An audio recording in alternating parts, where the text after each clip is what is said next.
So talking about the big, hard money questions, looking at a lot of these sites, they look robust with advertising. I'd like to know a little bit more about what that means. How you're working with foundations and in what way, or investors, if that is the case, or are you subsidized by big institutions? I think that would be, our model would be a subsidy model, though we have developed our own little revenue story to make sure that the blog has its own funds, and it seems to be working pretty well. Just to throw out a couple of ideas, and people should respond and speak out of their own experience, and I think we can extrapolate from each other even though people are working under different models, so you should kind of explain your basic model too as you speak about it. And then if anybody has more general information, are you Jess? Are you Jessica? Is Jessica here? Is Jessica Durkin here? Oh, I hope you'll speak because you have a kind of an aggregate picture that would be very useful to us to hear about other things, perhaps people who are not present. It seems to me what's critical is that if whatever model it is has to come out of your basic core mission. In our case, our mission is education.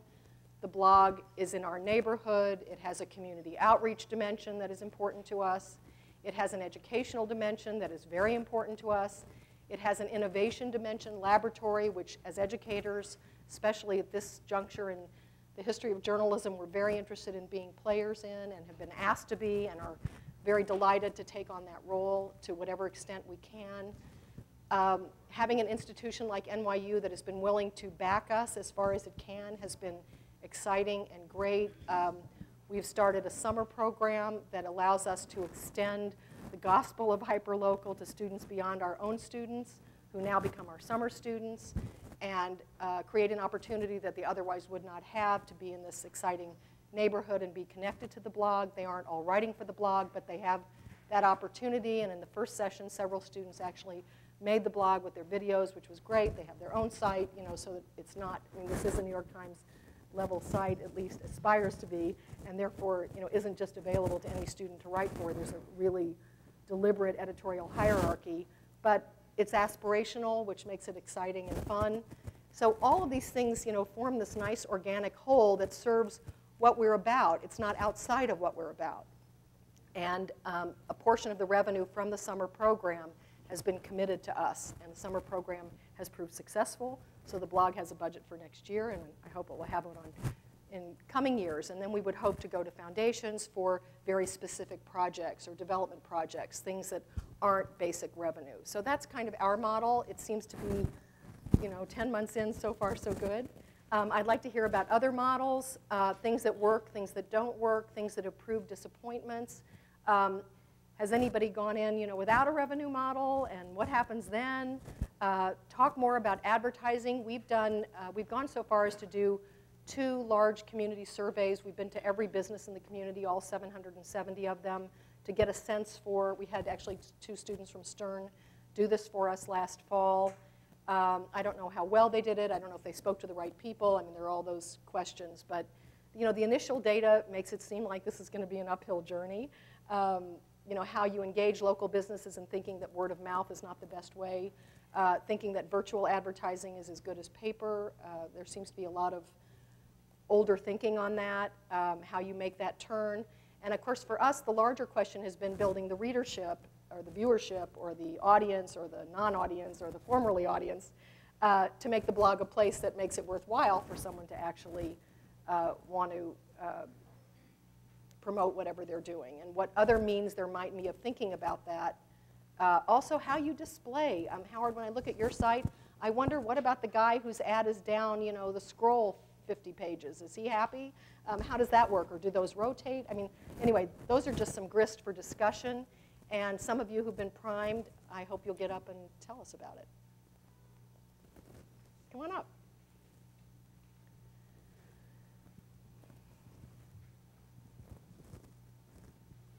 And tell us what site to look at. Sure. And who you are and what your model is.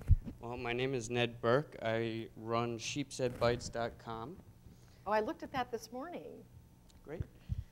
And I actually kind of want to hijack the conversation and then bring it back to this.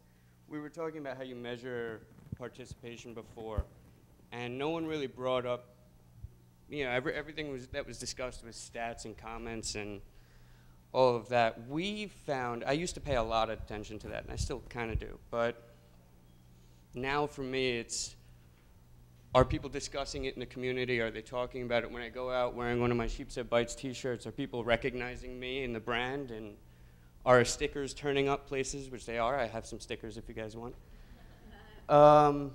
And all of that is really, really important. And to get into the money side of things. You've got a little issue with the photos. Do I? Yeah. Anyway, go ahead. Okay. That's not good. So when it comes to talking about money, it's you want to make sure you have that before you even start selling. We've been around 3 years now, and only about a year ago did we start really making a push into advertising because we didn't think the traffic was there, we didn't think the penetration was there. And I would say before you start selling, make sure you at least have 30 to 40% penetration within the community, know what your traffic is, know what the population is, have an idea of who that is by talking to people. Make sure the businesses are already talking about you and that you're talking about the businesses. And you said, you know, word of mouth is not best. How do we convince businesses that word of mouth is not best? I didn't say it wasn't best. I said the belief is, the common belief is that word of mouth is the strongest. I think that's true. I think it's true, too. I think it's true. And actually what you do is you need to position your advertising and the point of your advertising into fueling the conversation. So it's not just, you know, the ad will lead to clicks. And actually that's the biggest thing that we have to teach our advertisers about, that clicks don't matter. If they want clicks, and we say this to them, they go, oh, what's my click-through ratio? There's a person who doesn't even know what a link is, but they want to know their CTR. So we say to them, you know, if you want clicks, you know, go spend your money on AdWords. That's worth the money, you know, spend your money on Facebook. You know, we will give them advice on how to better advertise online. But then we say, you know, we're the people that are most connected to the community and that the community is most connected to. And advertising with us fuels that discussion about their business and about what they're doing. And then, you know, I mean, I'm not going to bullshit you. If we have an advertiser who has a story that needs to get done, you know, so long as it's not lies or it's not pure marketing, I mean, we're going to cover them. And I think that's true really anywhere, whether they admit it or not. So. Do you have advertising staff? Robert Fernandez back there. If anyone wants to buy an ad for some reason, he's here. So we do, yes. Yes, we do commission only, since people were asking that before, but I do think to make it sustainable, we will eventually have to give Robert their So it's a base payment. commission only advertising. Yes. And does that work, a high Robert? permission. Does it work? Does it work? It's working. It's building. I've only been doing it for about 3 months. 3 months. Yeah. I've never done sales before in my life. So it's building. I mean, you can see you have ads up there. I see ads. You know, so,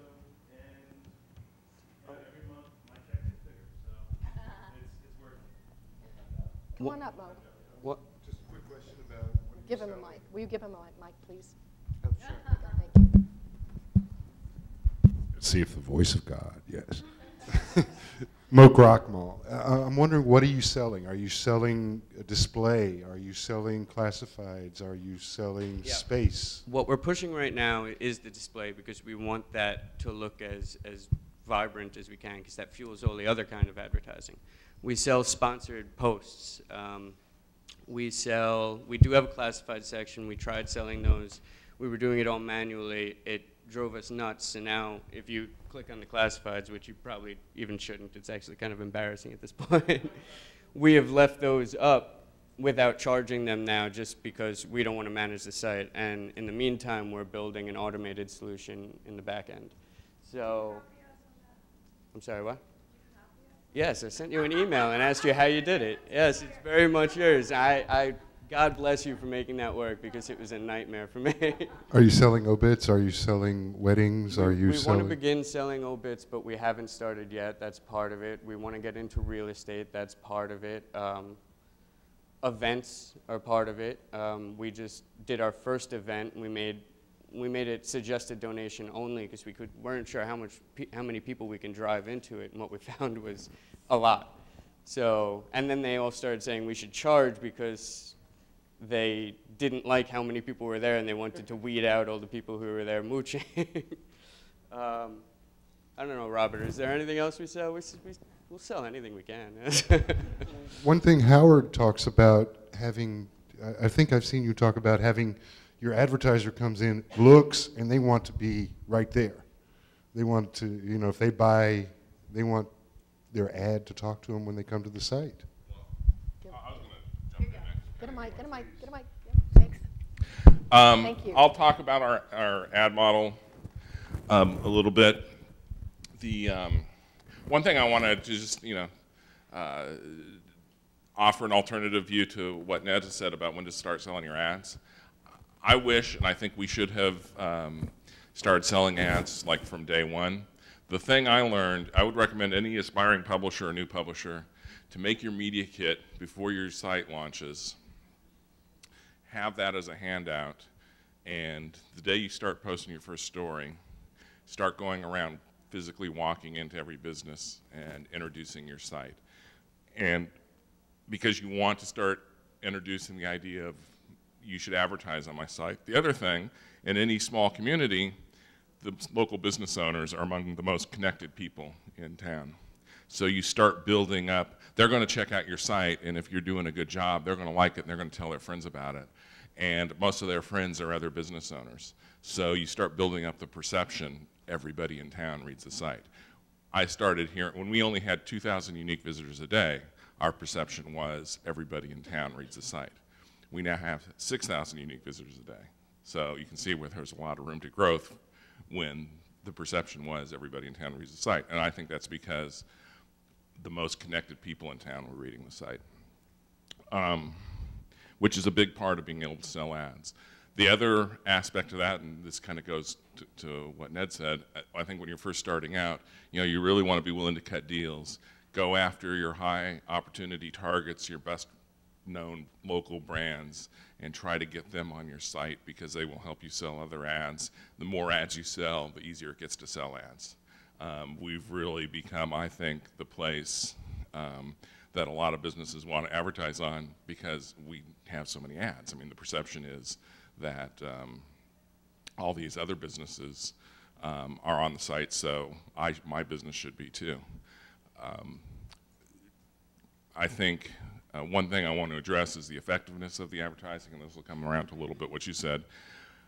Like There's these people down here, how do they feel about that? I'm going to come around to that, but okay. you know, one of the things that you know, Jeff, I wish Jeff was here because he's kind of talked about before how you can't sell ads on goodwill. Well, yes, you can.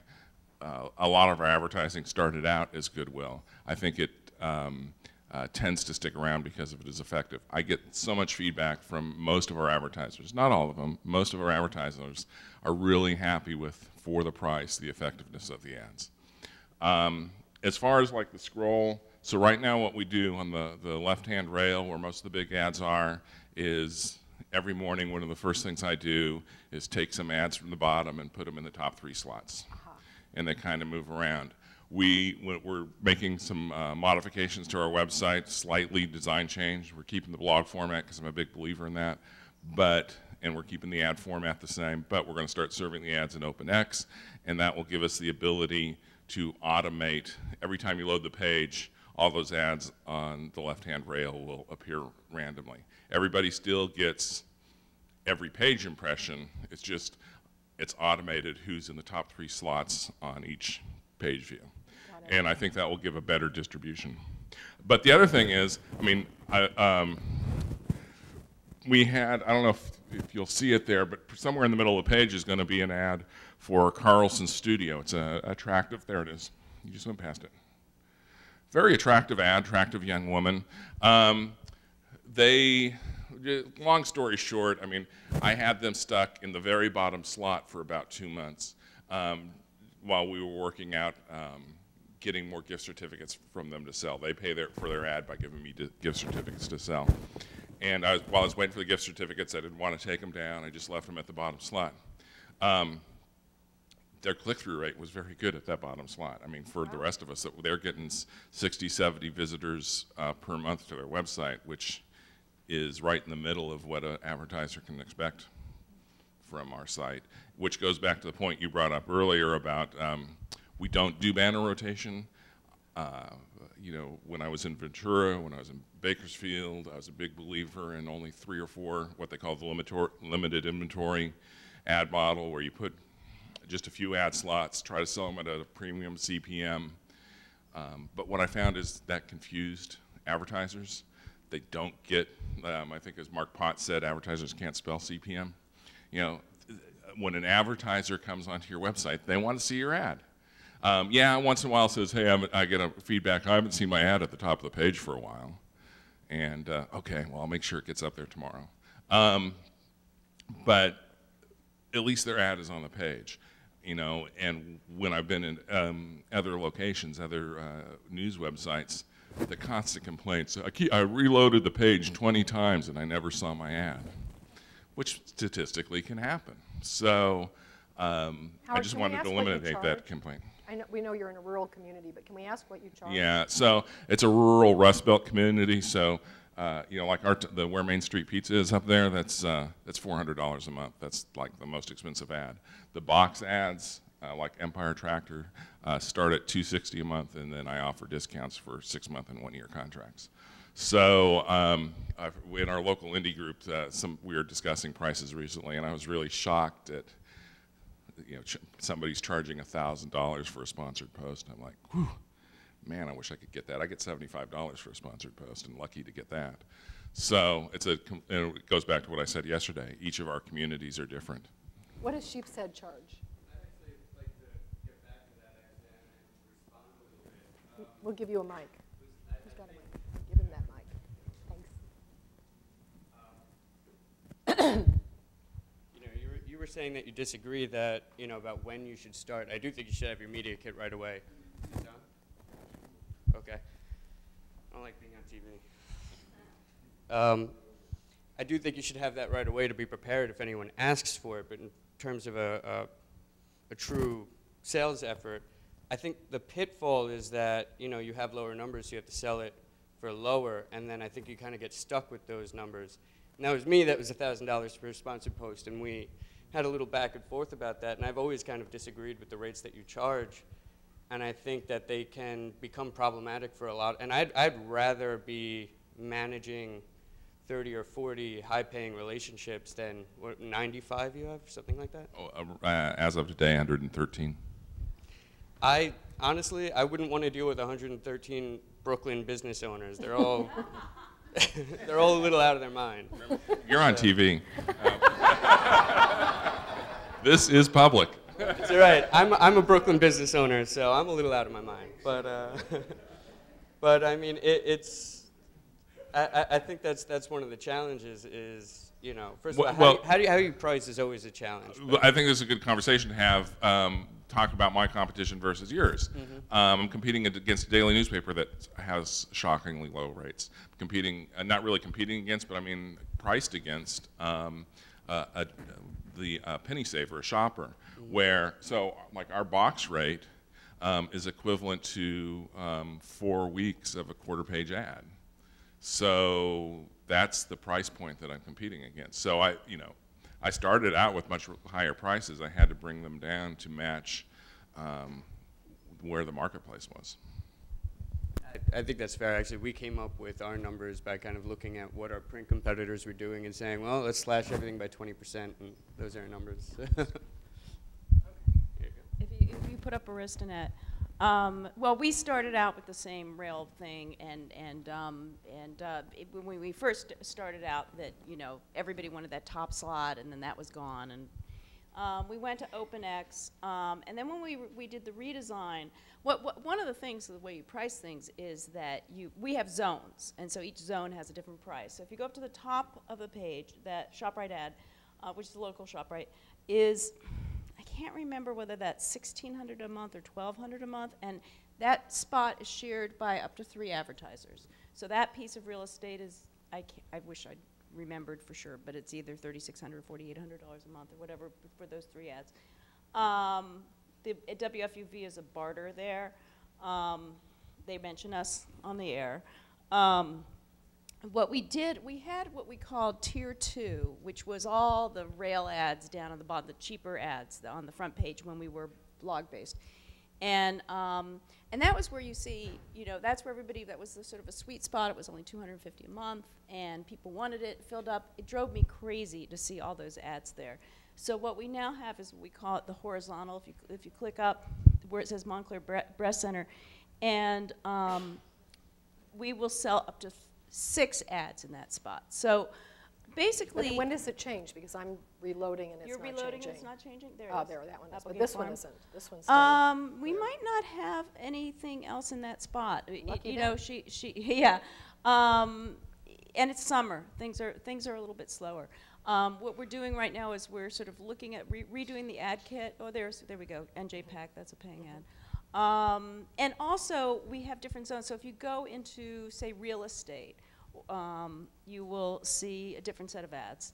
Okay, again, so they're shaped like the other ones. They're you know, but that price will be, instead of maybe $800 a month or whatever the price is on the front page, it'll be $200 a month or something. So, And how many people are involved in selling these? one mainly.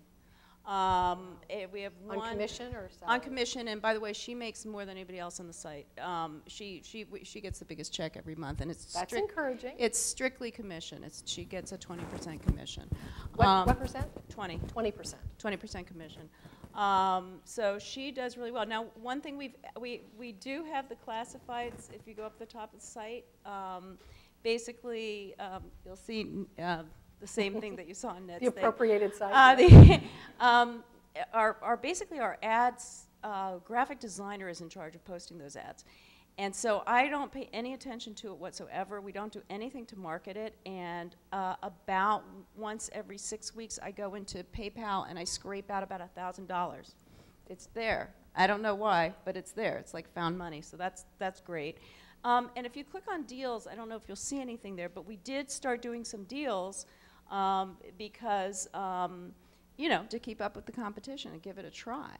And we have a private label company called Chompon that gives us the software. And you know, we're getting mixed results with them. We're having some, you know, some do really well and some don't. How many did that say that sold? Hold on a second. If you scroll down, 85. That's not bad. And we ran that at the same time. We ran another ad for $100, $200 worth of catering for $100, which I bought. I buy a lot of them too myself, just to try, which is great because I'm also getting paid on them. But you know, it makes it a better discount. You don't get a lot of money. So like the 2,000, basically the economics of that is, say you make $2,000 on the ad. You're splitting it. Generally, you do a 50-50 split with the merchant.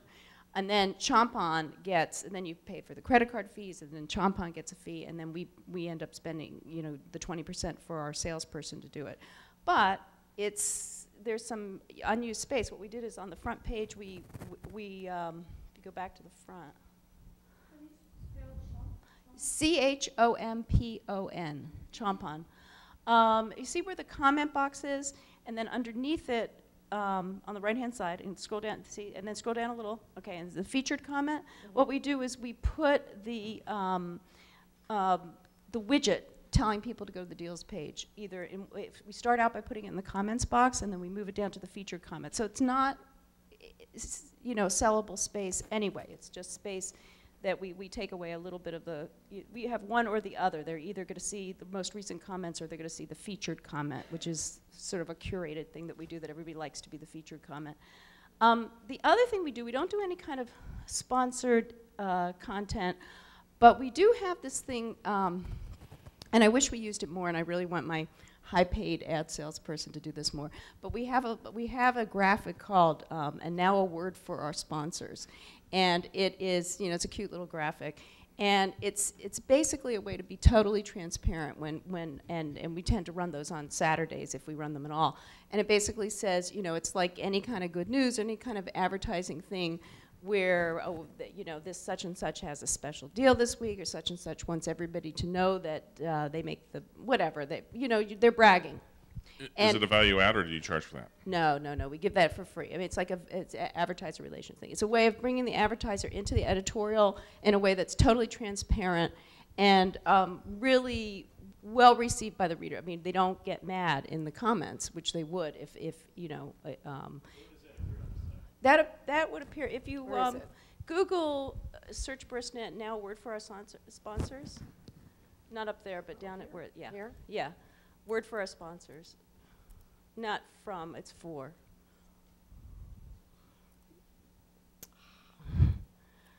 It would appear as a post, and it would appear in the.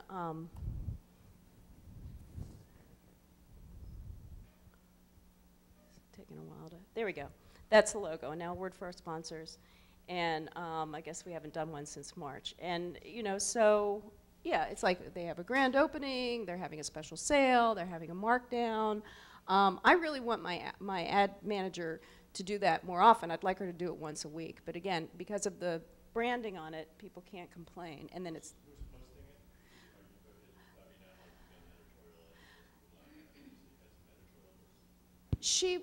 I would want my advertising person to actually post it. She used to do editorial stuff. It's editorial, but it's branded editorial. It's disclosed editorial. But since we did the redesign, the back end is more complicated, so she tends to stay away from it. So she'll just write it up, and then I'll usually assemble it, because I tend to take care of weekends on BurstNet. So she'll tend to, you know, she'll give me the copy. There's never any graphic except for the logo, you know, and I'll put it up there and put on the timer to run on Saturday. But that's sort of a nice way. We don't try to charge extra for it, but a nice way to have good relations with the. And then the other thing I will do for advertisers is, and not only for advertisers, I'll do this just for free for sort of anybody, is if I have the time and the inclination, is to tweet and use our Facebook page, and I'll, you know, especially somebody who I don't think whatever it is that they want me to tout is worthy of a post, or I have the time to do a post. I'll just, you know, go on the Facebook page and I'll say, you know, Affinage cheese is having a sale this week, and go buy. But I'll say that also the Red Cross, if they said the Red Cross is having a blood drive and I don't have time or don't want to write a full post about the Red, I'll tweet, I'll Facebook, that kind of thing. So I'll give the advertisers and the community people support through those things. A couple other things I want to address. You brought up the deal of the day. How we do it is, and we're doing this before, like the Groupon thing caught on, is we trade gift certificates for advertising. So most of our restaurants give me $200, $300 a month of gift certificates. I sell for half price. We post those 4 times a day, and it's totally non-vendor thing. So that's all money in my pocket. I used to do it all myself, then my wife helped me, and then I use that money to hire, I now have a part-time person who's primarily marketing. I'm training her sales. I'm strictly paying her an hourly rate. I told her that her commission is turning her job into full-time, growing the business enough to become full-time. So, which she really wants. So, and she's great, she's fantastic. The other thing I was going to mention really quickly is one of the aspects that people might find interesting about having a lot of ads is early on when I first took over the site from Gatehouse, there was a certain number of critics who said, you're just a blogger. You're just, you're not. They didn't take us seriously journalistically or as a business. Once I had some, 30 or 40 ads, it totally changed the perception from some lone blogger guy to this is a real business, and I never get that criticism anymore. So. Cool. Jessica, introduce yourself. Okay, sure. Hi, I'm Jessica Durkin, and I'm a community manager, excuse me, for Block by Block, and I basically cover what you guys are doing. I'm not a community news startup person myself. I wanted to do it, and that's how I got into doing this research side of it. Because after I got laid off from my newspaper job in Scranton, Pennsylvania in '09, I was going to start my own local Scranton news site, knowing that all the weaknesses of legacy media in my area. Excuse me, my voice is going for some reason. Anyway, so that led me to start watching all of you all, and then I started to learn a lot about what all of you all were doing across the country. So here I am now. Now, I had a couple of things we've touched on so far in this conversation, but I've got a couple of specifics. Okay, so I'm glad, is it Dave from Sacramento Press? Yeah, I'm glad you're here because this is good. If you want to bring up a website, this is the I write for Block by Block, which is Patterson Foundation with Michelle McClellan, and that's Is this it? No, it's blockbyblock.us. Okay. That's interesting. Okay, so here's my latest story, and I did this. I guess I posted it Thursday or Friday, and I interviewed Ben, your boss, over at Sacramento Press. So you can actually add to this, but I just want to draw y'all's attention to it because this is specific numbers on the daily deals stuff. I know we were looking at some daily deals. We were talking daily deals earlier, and the whole point of this blog post was I interviewed Ben, and he said that scaling down was actually better for him than doing the daily thing. What does that mean? Okay, well, rather than being a daily deal, it's a weekly deal. Oh, he does it weekly. Yeah, because he said that they don't sell enough. That it's too hard on their ad people, and maybe you can add.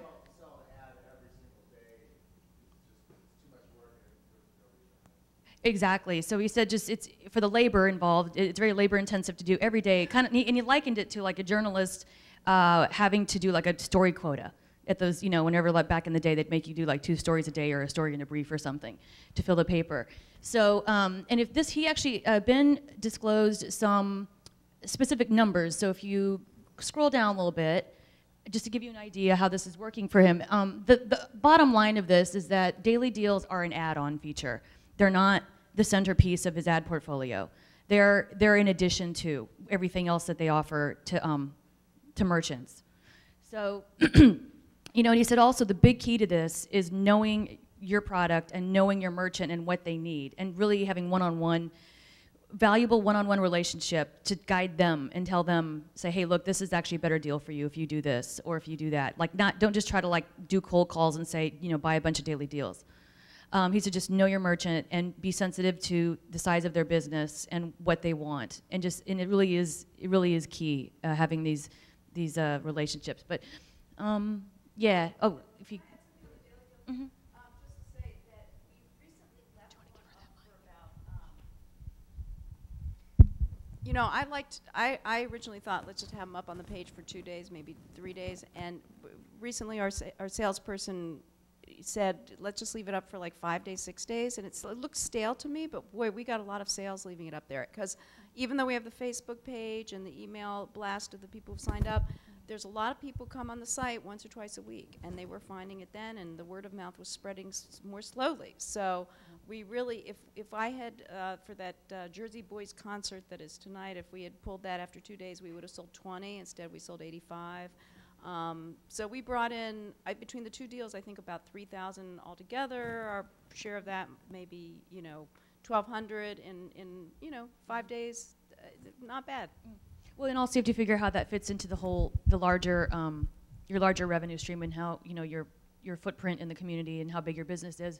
And that's why I try to get Ben had. It's on that. If you go below the okay, right there, the bullet points. Right there. 11 deal clients have turned into regular advertisers since they started promoting the deals 3 months ago. They've had the deals platform for about a year, I think, and he said, but they started actively promoting it months ago. And so, but 11 deal clients have turned into regular advertisers.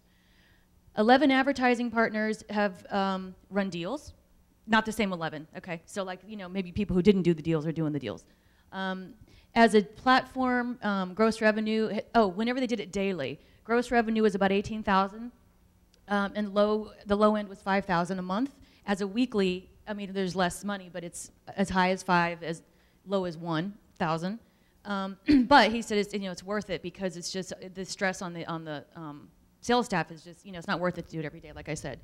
And they don't sell that many deals. We feel we found a sweet spot that does not injure our fellow local small businesses. Most months we average fewer than 100 deals sold per offer. Some months are as low as 20. Now, to put that in context, if you scroll up a little bit, I think the paragraph above that, 70, this is a site that gets about 77,000 unique visits a month. So just to give you and they have a staff of 11. So just to put those numbers in context. 4 in sales.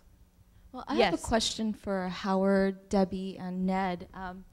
So do you folks consider the aesthetics of the website with all of these ads, and does it bombard? On our site, you'll see stripped it down so that we sell a certain number of inventory. We really didn't have to go down much in terms of inventory, but you know, you see one ad up there, one ad there, one ad there, but go down the page, you just, you know, there's one more ad and then one more there. I mean, so it's like you're not seeing a ton of them going down the side of the page. I think it looks pretty clean.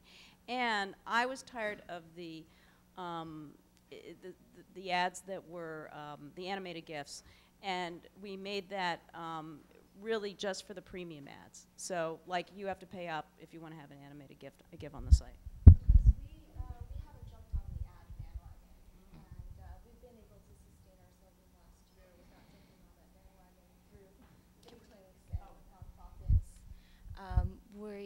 We get some money from the Christian Culture Center. If you go to the website, nycreligion.info.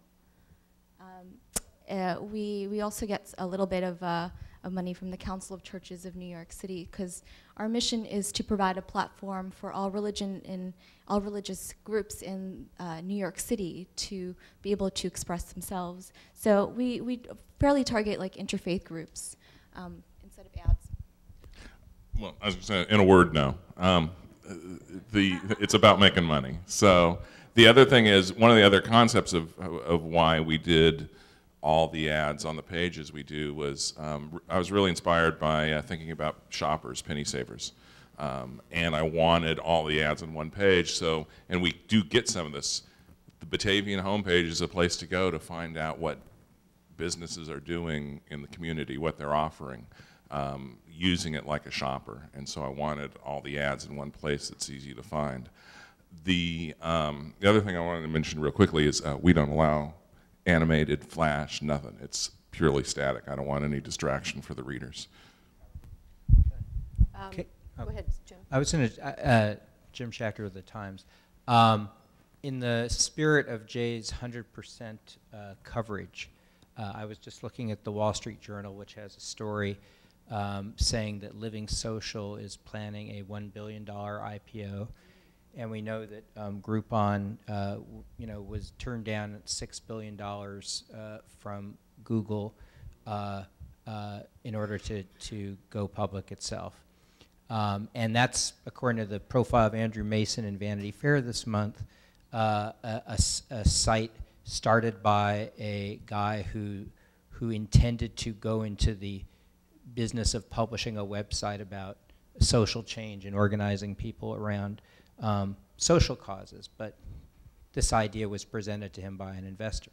So the thing I would invite people to think a little bit about is, what if you brought the same level of ambition and chutzpah to making money as you do to serving your community journalistically? What if you paired up with somebody who put as much energy into coming up with ideas about making money as I think most people in this room put into journalism? Why in the world should the distribution of funds be as we see it now, with investors willing to give Andrew Mason $6 million and advertisers being willing to give Howard $75?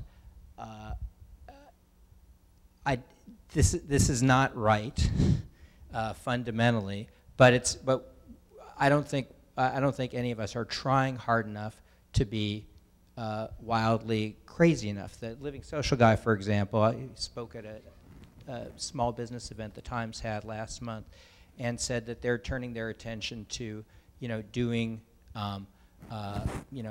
really crazy events for advertisers that they will charge tons of money for in order to get 400 or 500 of the right people out to experience somebody's product and then become, advocates for that product. I don't think it's worth $1 billion, but what the heck? If somebody will give you $1 billion, go for it. So what's the ambitious approach to all this? Well, I wanted to say that one of the things, since you'd interviewed Ben and we were talking about advertising. Tell us what your platform is. Sacramento Press. My name is David. and our platform is proprietary. On the site, our advertising salespeople sell a lot of different products, and there are a lot of ways that you can leverage that, particularly if you only have one advertising person or a couple of advertising people. And you have how many? We have 4, did you say? Yeah. 4? We just hired Oh, you somebody, said that. actually from the B. And so if you see ours refreshed, so we actually have a pretty clean look. We try not to have too many ads on the site at any given time, but they cycle through every time you go to a new page or refresh the page. It should come up something different. But what we also have is something called SLOAN, which is was an acronym for Sacramento Local Online Advertising Network. It was chosen because it's Ferris Bueller's girlfriend's name. But that's what it stands for, and we have over 50 partners now, including websites for Capital Public Radio, which is the local NPR affiliate. We have 6 Entercom stations, and so when we sell ads, we can place ads on all of these sites. They're all the same sizes, so we sell the ads, and so people who don't have advertising staffs or have advertising staffs that are devoted to selling airtime and aren't used to selling digital advertising, which, as somebody pointed out before, is a very different thing than selling pages or selling airtime. We can sell ads to them, and so we can offer, our traffic is 778. That's a little bit low, I think. That was just this last month, but our traffic's not that big. But when you combine all of our partners, which is over 50 different websites, we can offer over 1 million impressions a month to people. So, and it's not really that much more work for us. We actually just launched one which is called BAP, which is the Bay Area Publication Partners. I can't remember what it actually stands for. So this is one way to do it. And another thing that we sell is we sell social media. So if somebody wants to buy a sort of a deluxe package of advertising, they can take advertising, but they can also buy social media. We have 2 people whose whole job is to manage social media for people. So we sell a package, and they sell their Twitter, they run their Twitter account, they run their Facebook page. We do videos that could go onto those pages. So we can offer a lot more to a lot more people without having to expand our staff that much. And it ultimately brings us more income. And it also operates in the community sense too. So we're able to help a lot of our fellow website operators who we know are all having a hard time doing this. And it's been a way of sort of tying together our partners in the community and having more relationships with people who do, like a Rancho Cordova, which is a suburb, or Fair Oaks. Different people have different neighborhood sites. We can do advertising through them. So. Cool. Can we give him a mic? What? The 20% figure on the advertising commission. We're just getting started in Philadelphia. Who are we? My name's Mike Topel. Well, we don't even have a hyperlocal site yet, but Philly.com. Okay. You can put up Philly.com. We're going to have a hyperlocal site off this, and we're sort of the news guys, but we're interested in the advertising part of it. And I heard 20% was the commission. Is that the industry standard? You study us. You study what we do. I don't study ads. But can anyone tell me? Can or anyone maybe speak? in Sacramento, Is 20% sort of the standard? The standard? Well, Berkeley side pays a flat fee plus a percentage of commission, which is lower than 20%. So that's how we do it. We have flat salary fee.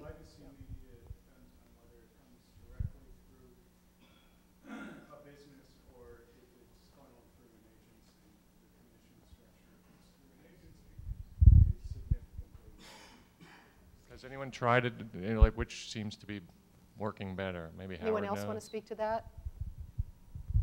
80%. Francis? I wanted to speak to what Jim was saying, and of course I wish someone would pay $1 billion for Berkeley side, but that's not going to happen. But I think that the way many of us are approaching this is, selling advertising, of course, is probably the backbone, but we have multiple revenue streams in order to make this sustainable. Berkeley side, we had only been going for a few months when an investor approached us and asked if he could invest in our site. And it was a great surprise to us, and we were, of course, delighted because it meant that we didn't have to put much of our own capital up. And being near Silicon Valley, of course, there are people looking to do different things.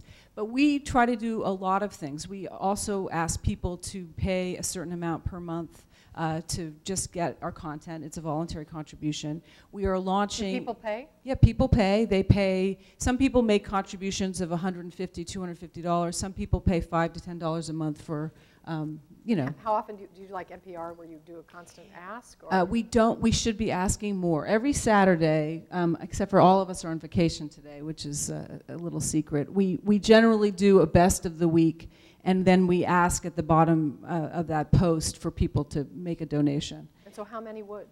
We have just about 300 people, not that many. You know, we talk to the Bay Citizen, which is this online nonprofit site in San Francisco, and their membership model is very, very ambitious. They want to get a lot of their revenue through membership, and they, you know, have studied this a lot. And they say you have to ask constantly. You have to ask, you know, weekly. You have to have things that come up, and you know, you have to click through it in order to get to the site. We haven't felt as comfortable doing that. It's pretty annoying. Yeah.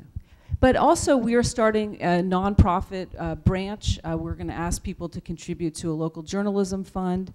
We did hold a very successful local business forum in January that we didn't charge for, but it had such a great turnout that we're planning to do a couple more forums this fall, and we are going to ask for money for those forums.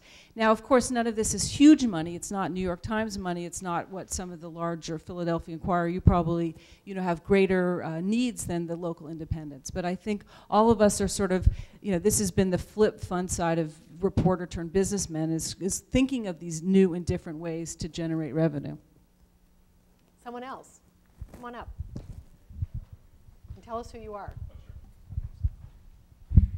I'm Mark. I work for a company called Metro Publisher, and it's a content platform used by a lot of hyperlocal publishers. Is there a site we can look at? Yeah, metropublisher.com. But actually, something I want to bring up is not really related to that. Since the headline is money, I think it's very important to remember that at the end of the day, profitability is the difference between money coming in and money going out. And what we're doing a lot right now is we're asking our clients and people that we know to basically walk us through a day in the life of how they produce things. And we're making some very interesting discoveries and applying know-how that we have kind of on the consulting side, because we tend to build big systems for some bigger companies, including the publishing world. And so this kind of falls under the headline of process optimization and things like that. And what we're finding is there's an incredible waste of money and resources just in terms of the repetitive actions or certain things that aren't questioned anymore after a certain time. Like, how long does it take to, for example, publish an event? How long does it take to publish a slideshow? And we're of course trying to apply that and then, you know, leverage that in our platform. But the two areas that I would suggest you pay attention to are exactly that. Trying to somewhat measure how long does it take to actually do things. And the other is, like I saved a publisher the other day, and again, I'm not trying to advertise the service, I'm just trying to give you an example of something. I basically had them list all the different technologies they were using, and then I studied what features of those were they using, and then I compared it to other systems that I was aware of, and I saved them like $8,000, you know, by just basically having them swap out different systems. And so I'm just saying that, you know, it's very important, obviously, to pay attention to the money that's coming in, but it's equally important to pay attention to and question every once in a while what you're doing. And are there areas where you can save some money and some time? Because there's some significant savings that can happen there. And, you know, don't get blinded by the $100,000 coming in here if maybe you can, you know, save $8,000 or $10,000 or $20,000 by doing some things differently. Thanks. Sure. So talking about profit, nonprofit, subsidized, hybrid, can advertising alone do it? Because that seems to be where everyone is focused. Someone mentioned other streams, but what other streams that really are effective in a substantive way? Hi, I'm Erica with the Philadelphia Public School Notebook. We're a nonprofit, independent, member-supported organization. Can I call up a site? Thenotebook.org. So we're definitely going about the multiple stream approach. We're heavily foundation funded at this point and trying to move away from that. The membership program is increasing. We found a lot of support in terms of topical support from foundations. We still have a print edition. What does that mean? So we have a print edition that comes out 6 times a year. Each edition is focused on a theme. And so we've had some success in getting grant funding for specific themes. So for example, every year we have an edition focused on dropouts in Philadelphia, and that's had consistent grant funding because of that topic. So that's an area where we've had some support. We're also building partnerships with other sites in the region, and so we're partnering with Plan Philly, a site in Philadelphia focused on development to cover school closings and school facilities. So that was another opportunity for different kind of funding stream. But I totally agree with the person who was just speaking about that there's a real win in terms of looking at process and the idea of 100% and how do you get up to 100%. So I'm really curious to hear about other people's experiences there, or how you kind of shift the conversation to that topic, because we're really focused on sustainability for the next 2 years with our organization. We got an edict from our board, since we're a nonprofit and we have a board. But I think that there are definitely more opportunities to diversify funding streams, but there's just so much we could be doing to create efficiencies in what we are doing day to day.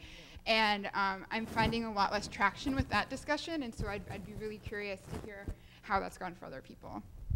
We've run into that a little, because our initial model was that the students would be a huge part of sustaining the blog, and then we find that it doesn't quite work the way we thought it would work, and that probably having a core of paid staff is critical. And then looking at how we spent our resources over the year in part-time ways. Part-time is always really part-time, and that, you know, maybe it makes more sense to look at one person doing more things. I don't know. I mean, these are things that we're wrestling with. Others?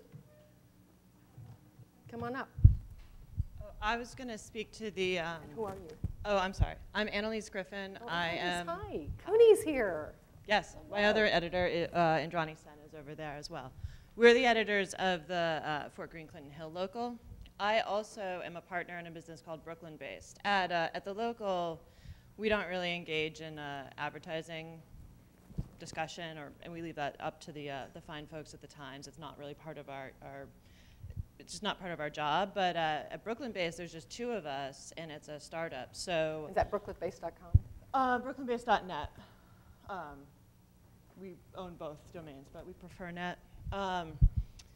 So we do display ads, as you can see, but what we make more money off of is events. The Total 4th Avenue Immersion. This is a partnership with Brooklyn Brewery. They pay us to produce this event, but the immersion was it's sort of our intellectual property. We came up with the idea, approached Brooklyn Brewery. It also speaks to this idea, which I saw someone tweet about just a few minutes ago, about when you become part of a community, and I wouldn't necessarily call Brooklyn-based hyperlocal. You know, there's 2.6 million people in Brooklyn. That's not really hyperlocal. And we cover, of course, the gentrification corridor from, you know, sort of Greenpoint through Red Hook, more than we do, say, Sheepshead Bay and far south Brooklyn, but we do try to cover everywhere. But so with Brooklyn Brewery, they're friends. They have a business relationship with my husband's business. We're friendly with them on a, you know, interpersonal level. Can't really write about them.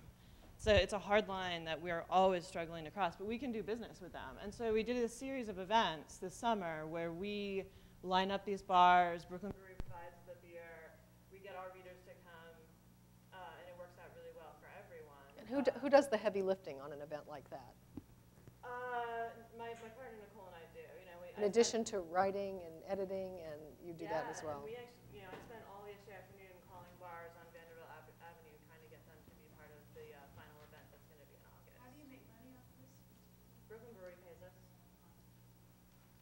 But we actually find that to be more rewarding and less work than display ads with 2 people who own a business. My partner has a toddler. I have another job. Display ads, you have to go and sell them, and then you have to design an ad, and you have to have either a graphic designer on staff or do it yourself very slowly. You know, it takes so much work, and then you get paid like $100.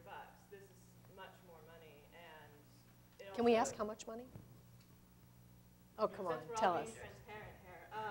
We got paid a package deal of $10,000 to do all the events. the summer.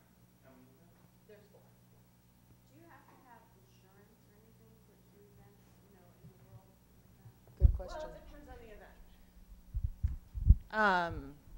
These, I don't think that we haven't taken out extra insurance for this. I think because it all happens in bars and restaurants and stores, and so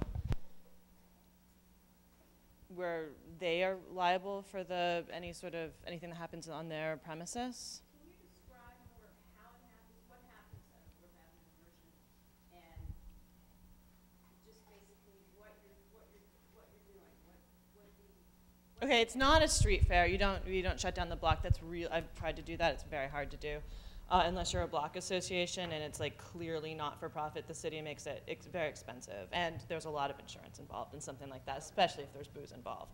This kind of thing. What we do is print up 500 cards. They each have there's 4 slots on them, and then they take them to one of 4 bars, get it stamped, and they get a free half pint of beer. And then they move on to the next one and get it stamped there. And then they can take the card into any number of stores for deals that we've arranged along this stretch. We did one on Atlantic Avenue that was kind of too long. It was like 1.25 miles, and people just were like exhausted and sweaty by the end. But this 4th Avenue one, actually this one's probably going to be a little long too. But we found a sort of 12-block stretch to be a really good sort of length and distance, so that there's a number of stores with different sorts of deals. There's restaurants that will do like a beer brunch or like 10% off or have a free entree or something like that. And then these anchor bars that are serving free half pints of Brooklyn Brewery beer. And for the bars, people generally stay and drink more. You know, in a time on a Saturday afternoon in a summer when there's tons of other stuff to compete with their attention.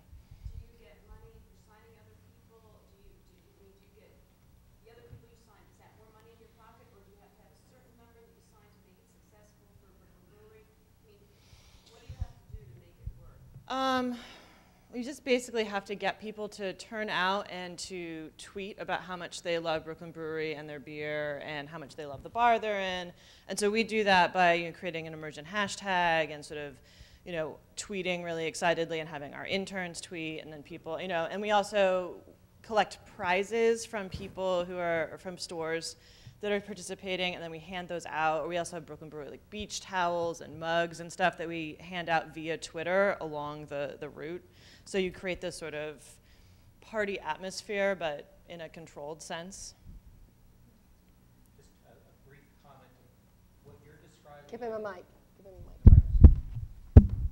What you're describing is what Living Social is going off to do, and they expect to raise $1 billion from investors. So there are venture capitalists and private equity people in New York who maybe ought to know your story. I just think we're underestimating the value we bring. Well, thanks. I'll take $1 billion any day. Yeah. For the past 15 years or so, I've run many events in Sheepshead Bay, some of which bring a couple hundred people, the largest of which bring about 3,000 people. You do need insurance. If it's under your name in any way, you are liable. So you do need insurance. Event insurance is cheap. $1 million worth of insurance is less than $200. So it's a good investment to have. We promote ours. Actually, how I got involved with Sheepshead Bites is I was running these events and I was trying to reach out to more of the local community, and I spoke to Ned. We put up, I think, one of the first ads on Sheepshead Bites for the events, and this was before we started Twittering or anything else. And the events have just grown and grown every year. The largest of which I run is called Grillin' on the Bay. It's New York City's only barbecue contest. We get probably 3,000 people for a one-day event. And that's associated with a blog?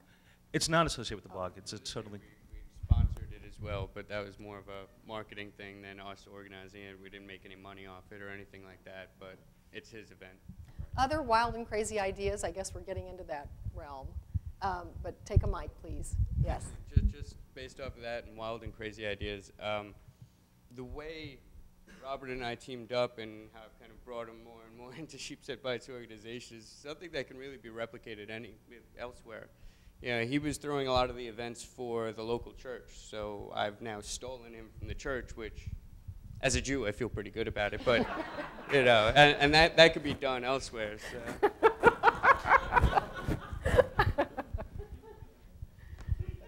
Thank you, Todd. All right, I think that what a lot of this, the events and the banner advertising is analogous with is what radio stations, small market, medium market, and large market radio stations have been doing since Marconi. And that's going to vendors, cooperative advertising for retailers, and event marketing through beer sponsors and whatnot. And what I would advise anyone to do would be to hire a local radio station representative if they can find one, because they typically know. Have experience with that. Yeah. Anyone else?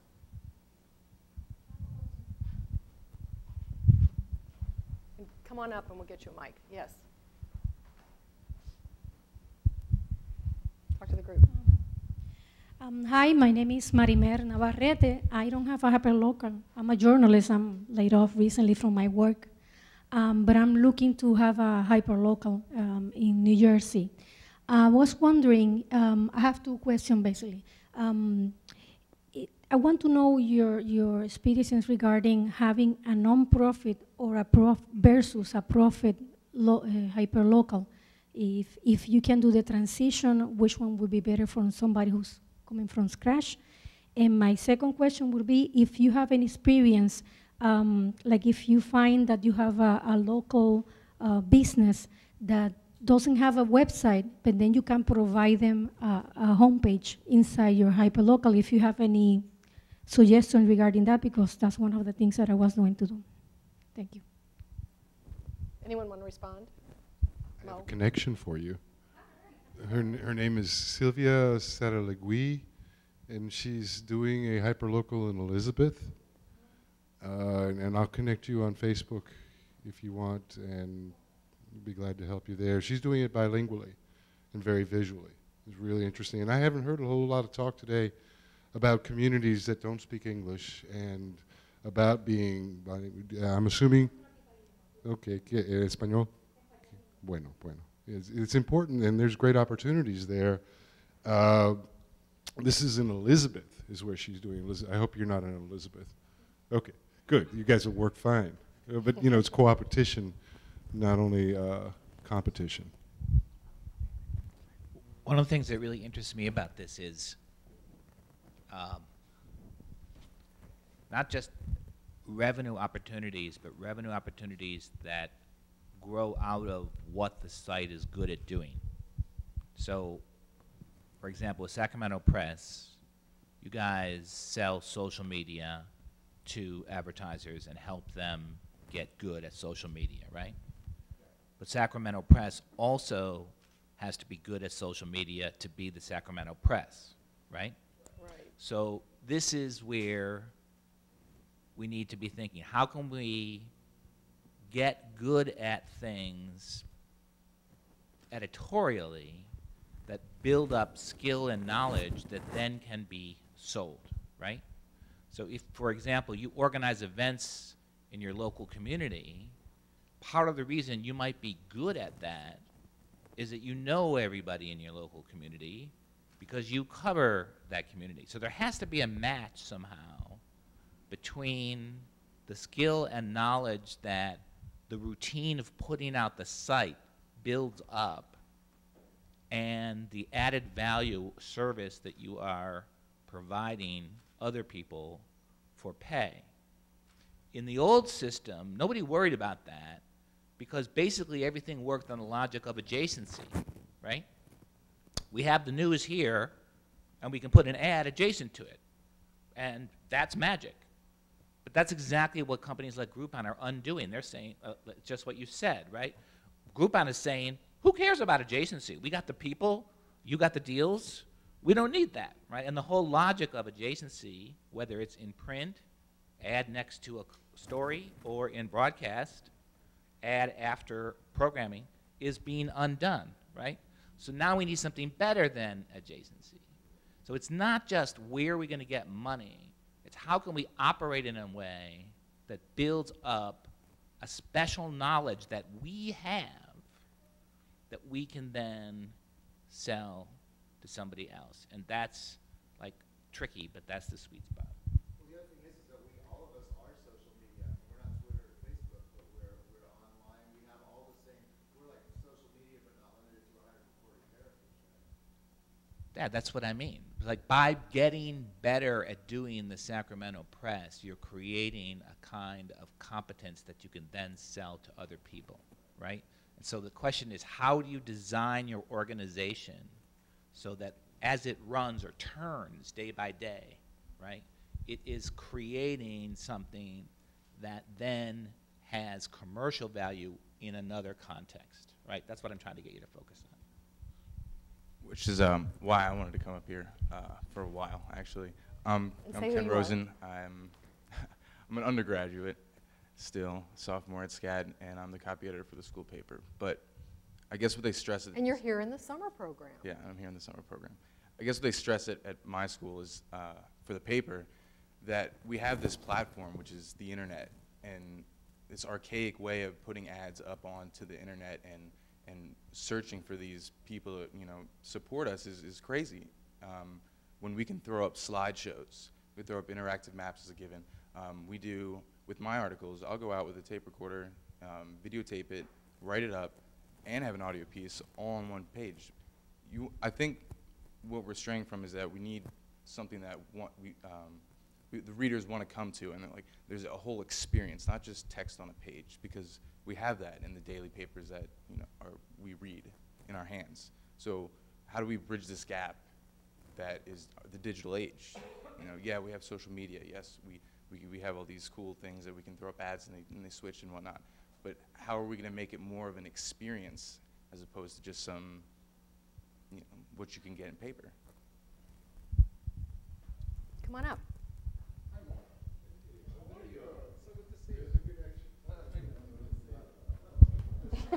Sorry, guys.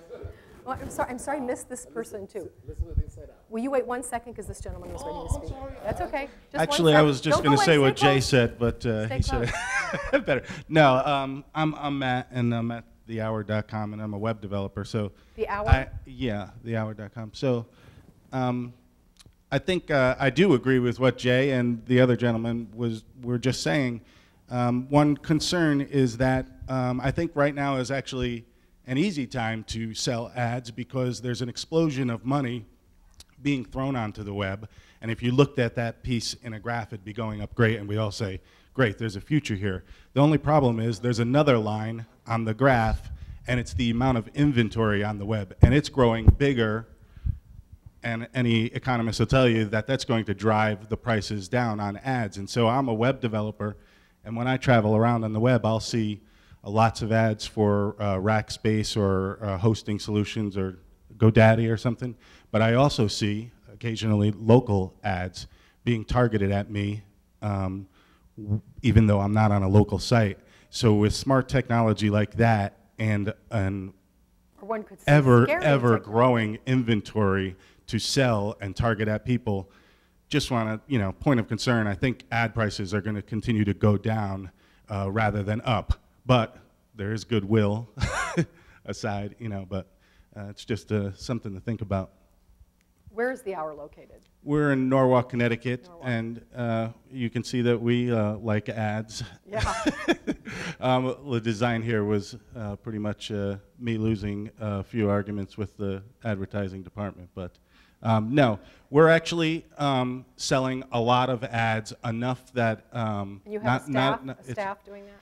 Yeah, there's one person who's kind of dedicated to it, but he does use some of the print staff to sell some ads. But it's actually going well enough. It doesn't seem like a lot to them because they're accustomed to print numbers. But it's going well enough that I would say it could be a 5 or 6 person company, which I think would be adequate to cover the town if there was no And the ad legacy the ad guy is a business. full-time staff member? Yeah. Yeah, so there's really, I'm a one-man show as a web developer, and the editorial department is expected to do both print and web, so. Wow. Go ahead. You are? My name is Julio Sabater, and I'm a partner on this website that Mo referred to. The real hero is she's not here now. What's the site? The site, I gave you the card, Elizabeth Inside Out. Oh, okay. ElizabethInsideOut.tv, which was mentioned earlier by Mo. As I said, I'm a partner. She's my wife, and she's the journalist. I'm the businessman, and we kind of like bring a nice mix between the two of us. I've been in Elizabeth all my life. She's a newcomer. So again, we complement each other.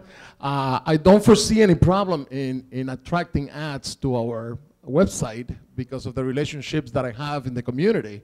We're rooted in the community. But we're having a problem in terms of identifying, trying to determine what the numbers should be, how to relate the visits and the pricing of the advertising. And I was wondering if I could walk out of here with some help in that area. We are targeting a community that is, 130,000, approximately close to 130,000 in population, out of which 60 to 65% are Hispanics. So we are a bilingual. As you can see, it says Elizabeth Inside Out, entérate.